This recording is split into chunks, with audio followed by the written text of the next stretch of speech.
नमो नमः विद्यार्थियों, एक बार पुनः है आप सभी का बहुत बहुत स्वागत है।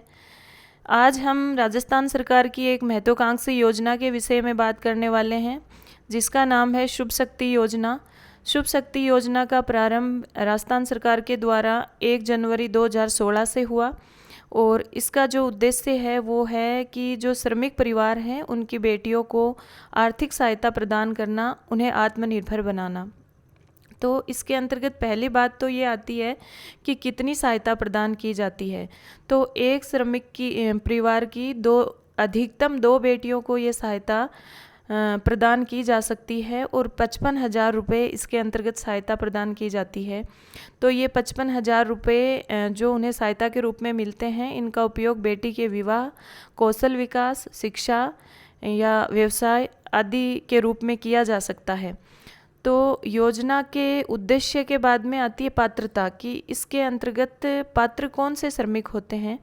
तो निर्माण कार्यों में संलग्न श्रमिक जिसने अधिकतम 1 साल पहले अपना रजिस्ट्रेशन श्रमिक बोर्ड में करवाया हो, यानी कम से कम 1 साल पहले रजिस्ट्रेशन करवाया हो और 90 दिवस का कम से कम उसके पास श्रम दिवस का रिकॉर्ड होना चाहिए, यानी कम से कम 90 दिवस तक श्रम कार्य किया हो, ऐसा रिकॉर्ड होना चाहिए। श्रमिक के पास अपना लेबर कार्ड भी होना चाहिए और बेटी है जो अविवाहित होनी चाहिए, 18 वर्ष और उससे अधिक हो सकती है, यानी कम से कम 18 वर्ष आयु होनी चाहिए बेटी की।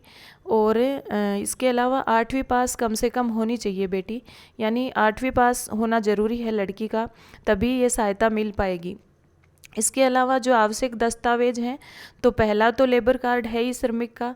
इसके अलावा परिवार के लिए राजस्थान का मूल निवासी होना आवश्यक है, इसलिए मूल निवास प्रमाण पत्र भी होना चाहिए, बेटी की बैंक पासबुक, इसके अलावा आधार, जन आधार कार्ड आदि भी होने चाहिए और पैन कार्ड वगैरह, ये तो आवश्यक दस्तावेज होते ही हैं आजकल किसी भी योजना के लिए।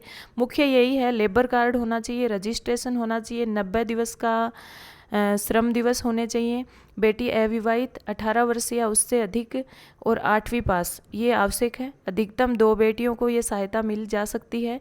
55,000 रुपये आर्थिक सहायता मिलती है और मतलब जो आवेदन है योजना के लिए वो ऑनलाइन SSO पोर्टल के माध्यम से किया जा सकता है या फिर ऑफलाइन श्रम कल्याण जो कार्यालय है वहाँ से आवेदन पत्र प्राप्त करके भी आवेदन किया जा सकता है। तो ये सारी बातें शुभ शक्ति योजना के विषय में आ जाती हैं। धन्यवाद।